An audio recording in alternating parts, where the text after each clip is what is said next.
Hey there, it's your boy Foxy, back for more relationship stories. Update. My sister ended herself and I'm not sad about it, and husband won't stop begging for forgiveness. Original post. So I 28 female, have been with my husband 30 male for 9 years and married for 2. Me and my sister 26 female were never really close, though we didn't hate each other. Anyways, I've been suspicious of my husband cheating on me for a while, and went through his phone while he slept. That when I saw a text on a texting app he has on his phone that read, "I really do love you and the love we make, but I'm tired of being your little secret. This has been going on for too long, and you need to tell her or I will." My heart dropped. I woke my husband up screaming at him and showed him the text, and he admitted to everything. He just started crying and telling me that the text came from my sister and that they've been sleeping together since the night before our wedding.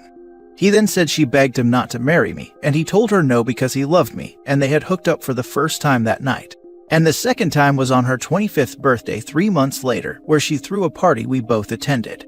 He went to use the bathroom and she followed him and seduced him, and he couldn't stop himself, and then came back to the party like nothing happened. And they continued doing it any time they could ever since. He told me the story through sobs, and I couldn't stop crying and screaming how could he do this to me and with my sister. I broke stuff in the house, even went full on waiting to exhale, and burned his clothes on the grill. He begged and pleaded that it'll never happen again, that he'll cut her off and we can move away from everybody and start over just us. I just spit in his face and told him that I hated him and never wanted to see him again. I went to my parents' house that night and told them everything. They didn't believe me at first, but he called me and I put him on speakerphone while he confessed more, begged and pleaded, and my parents believed everything. The next day my sister came to my parents' house. She saw me crying on the couch and asked me what was wrong, and I just snapped. I didn't say a word and just beat her up. She had a black eye and I knocked a tooth out. My dad broke us up, and my mom slapped her so hard across the face she started crying. Before I could tell her I knew everything, my mom already spilled the beans and called her a cheap woman and pushed her outside. She begged my mom to forgive her, not me, and I'm the one she betrayed. Word spread around about what happened fast.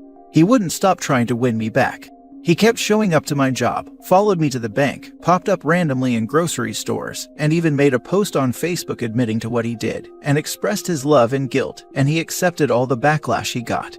But I didn't care. I told him to go screw himself. I guess he hasn't been seeing my sister since everything went down, because a friend of mine sent me a screenshot of a post she made saying something like, "I can't believe this. For 2 years he held, kissed me, made love to me, and made me feel like I was his world. And just ghost me like the last 2 years didn't happen. Why is this happening to me? Why can't you just answer the phone? Why don't you love me anymore?" I guess people put 2 and 2 together and she got a lot of backlash, and it wasn't too long before her post was deleted along with her Facebook. I was angry this witch got a lot of nerve to cry about my husband, so I drove to her apartment and tried to get her to open the door, but she called the police on me, so I left. She had to quit her job because her coworkers found out and shunned her. She had no more friends because they didn't trust her, and my parents refused to speak to nor acknowledge her. Last Monday on the 16th, I got a call saying my sister was dead, and it was self-inflicted. I didn't know how to feel.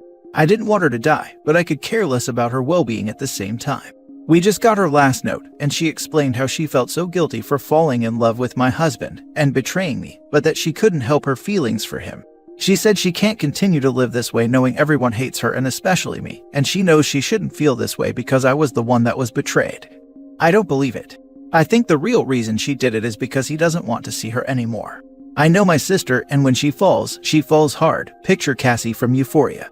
Besides, since everything came to light, she would text him begging for him to talk to her and sending voicemails about how she needs him and to talk to her or she'll end herself. My husband sent me a screenshot every time she texts, even let me listen to the voicemail. I don't plan on going to her funeral, and I don't plan on letting my parents hear that voice message because they're already in a huge wreck. They won't bother me about not going, and they understand why. They will be paying for all the funeral arrangements.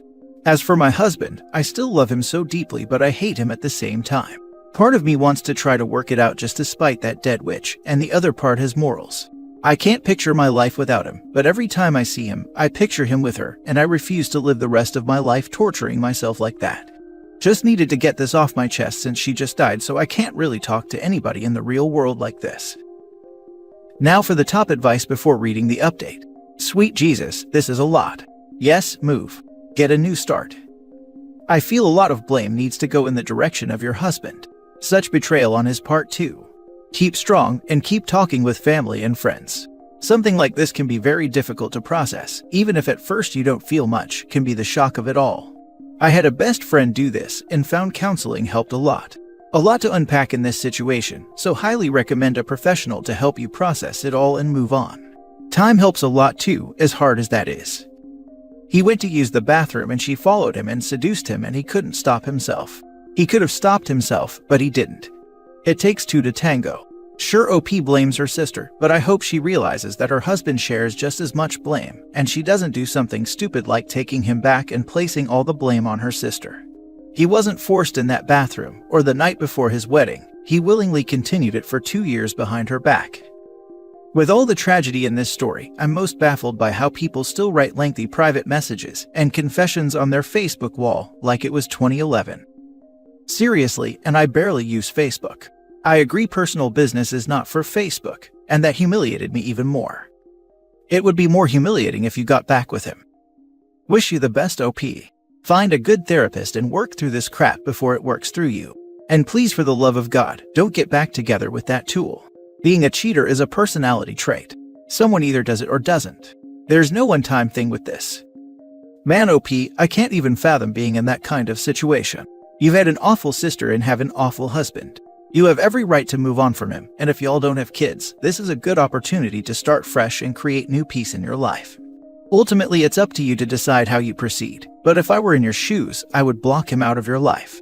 If you decide to do that, ensure you have a support system, whether it be friends, family, or a therapist, and make the necessary arrangements to ensure your safety isn't compromised, given he has a history of stalking. I wish you all the best. We don't have kids, fortunately, and as hard as it's been, I've officially blocked him and changed my number. I'm thinking about going to Iowa just to get away from his stalking, and I do plan on divorcing him even though I'm dreading it. And now for the update. I'm going to answer some questions because people are being really nasty towards me, or simply not comprehending what I wrote and how I wrote it. 1. Why aren't you angry with your husband? Why did he get off so easily? I am angry with him. I burned his clothes, I even spit in his face, and that is the most disrespectful thing you can do to a person. Was it wrong? Yes, but I did it. Plus, I'm 5 feet 7, 140 pounds to his 6 feet 3, 230 pounds. It is not physically possible for me to kick his butt the way I did my sister, who is the same height and weight as me. Also, he did receive a lot of backlashes, but he chose to accept the backlash he got and face it head on. Most of this backlash came from people that know and love me. A lot of his male friends didn't shun him, because I don't know, they're men I guess. His friends could care less that he slept with his wife's sister. I do still love him because love doesn't just go away after 9 years together because of a heartbreak, but I will be divorcing him. And the courts will rule in my favor because of all the evidence I have from the cheating. 2. You and your family have been mistreating your sister for years because you attacked her and your mom slapped her. This one really got to me. No, my parents were never abusive towards me or my sister. We never got a spanking of any sort growing up. My mother slapping my sister was the first time she has ever laid her hands on anyone. Was it wrong? Yes. But talking about my mother like she's the devil incarnate for one slap to the face for an unforgivable act is nowhere near as bad as what I did to her. Yes, I attacked her because, like I said in a comment, I reacted with a fit of rage. I saw red and only red, hence why I spit in my husband's face. It was wrong to attack her, and it certainly isn't my proudest moment. I'm not a violent person, but I did choose violence because I have never experienced a hurt or betrayal that severe in that exact moment, and I thought with my emotions, and not logic. I do feel bad for attacking her, and if I could change it I would, but I can't. 3. You drove your sister to ending herself by bullying her, and why did the community shun her but not your husband? I didn't make this clear in my post, but I did not once bash or harass her online. The most I did to her was attack her in my parents' home. I was not behind any backlash she received for her actions. Did I try to stop the backlash? No, I didn't. I knew it was going on and didn't care to stop it nor defend her. I was not going to defend her for sleeping with my husband. I thought she should deal with the consequences of her actions. I guess the real reason for that, even I can admit, is because women are always the first to be shamed. If you sleep with your sister's husband, you're a cheap woman. If man sleeps with his wife's sister, then he's a cheating idiot. I hate double standards as much as the next person, but people will always act them whether we like it or not. And no, she never tried to text or reach out to me to explain why she did it nor apologize, which is a major reason I didn't believe the note. 4. You went to her apartment. What we're going to do if she opened the door? I know what I would not have done. I had no intentions on attacking her physically again. I did that already. But I did have questions. I wanted to know why, how long, what was he not telling me that she can? I asked all these questions on the outside of the door. But I don't blame her for not opening the door because I wasn't knocking softly, nor asking my questions in a very nice tone. Once again, I had no intention of attacking her again. And the reason I used a throwaway with a random avatar is because the same people that shunned her are the same people that believe she was truly sorry because ending herself proves it, so I can't vent to everyone in the real world. Yes, my sister is gone. No, the grief didn't hit me yet. My husband isn't the only one that broke my heart and trust. My sister did too. She wasn't some random woman that didn't know he was a married man. She was my blood sibling that attended our wedding, slept with him the day before my wedding, and continued to do so. Call me evil all you want, but I don't believe she was sorry for what she did to me. I think she was sorry for not just getting caught, but the consequences that came with it. Because if I never went through his phone, I never would have saw that text, and never would have known. And this could have gone on with them for another 2+ years without me knowing a thing. She would still be alive, yes, but screwing my husband while waiting to have him all to herself. Also, I did type something really harsh, not going to retype it, but I do still love my sister, just as I still love my husband. But I won't be forgiving him for what he did to my family, and I'm not sure how anybody honestly got from my lack of grief that I was celebrating my sister's death. No, I am not glad she died, but I am not sad. That grief will hit sooner or later, I don't know when, but it will. And I made the decision to attend her funeral tomorrow. I'm not going with intentions to ruin everything or have a full-blown tantrum. People read a few sentences and think they know what type of person I am. Just my opinion, but I hate when people say someone is clearly sorry after doing something like that over and over again. If someone is willing to do something over and over knowing it is bad and exactly what they are doing, they really were not sorry to me. She's been doing this for what, like 2 years? She never felt bad about it, and if she did feel bad, it wasn't enough to stop herself. People like that only care when they're caught and can't handle the repercussions, or else they would have stopped after the first few times. I can see her getting caught up in the thrill and not thinking about it, but after doing it and then facing you at a party. She definitely had time to understand her actions and why they were wrong well before she was caught. Being sorry doesn't undo doing it with OP's husband. Also, being sorry is the bare minimum in this case. I thought OP's reaction was relatively measured, considering the severity of the betrayal. Once she got her emotions under control, she was perfectly reasonable in her actions, in my opinion. People rush to make saints out of the dead. My dad shot himself, partially due to our relationship falling apart. But it is not my fault, it never will be. I'm really curious as to how your scumbag husband has took her death. I don't know, haven't spoken to him since I found out she was gone. You don't have to explain yourself to anybody, you did nothing wrong. Divorce him and go to therapy, it will be a long and hard road, but you got this. I think most emphatic people will understand why you reacted the way you did. When you provoke, betray, hurt someone to that degree, don't come in with some bull about how someone should behave. I saw that one comment to you, and it seemed that person wanted to brag about themselves and their family. I don't know what that person is going through to make them attack you to big themselves up, but it's very transparent. Wishing you all the best moving forward. Forget about how you reacted in the past. Temporary insanity is a thing. I think most people may very well react the way you did, if not worse. Last story. So my 40 female best friend from high school, 40 female, got my husband 41 male, drunk and high, then slept with him, while her husband 40 male watched. I think it started around 2016 that they had their drunken group activity, but after that, my best friend started blackmailing my husband into just hooking up with her, saying she would tell me and ruin his life at home, or that she could get him fired from his job. He kept trying to cut things off with them, block their number, but then they would call him and threaten him from other people's phones. He hadn't talked to her in months, then she just showed up outside the office and said that she was watching him and that he better stop ignoring her. He came home distraught and decided to tell me everything, because he feels he can't get away from the mess he made.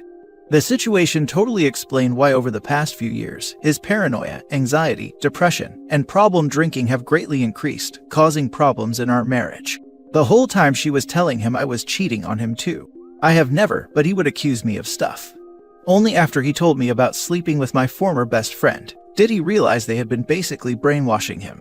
I am actually not mad at my husband. It happened when we were briefly separated, and he has a history of being used and makes bad decisions when he drinks, and she has a history of sleeping with married men. I knew she was a snake, I just never thought she would bite me. I am needing advice on what to do. Do I go to the police and make an incident report, or go ahead with a restraining order? I know she has pictures too. My husband is a teacher and afraid that she will send them to his school and get him fired. Now for the top advice. Police. That is blackmailing and more horrible crime. Gather as much evidence as you can. Also get a restraining order. I agree, unfortunately my husband had deleted their messages until last November, so I don't have much from his side. I guess we will go to the police department this afternoon. I would speak to a lawyer first. His employment is tangled up in this.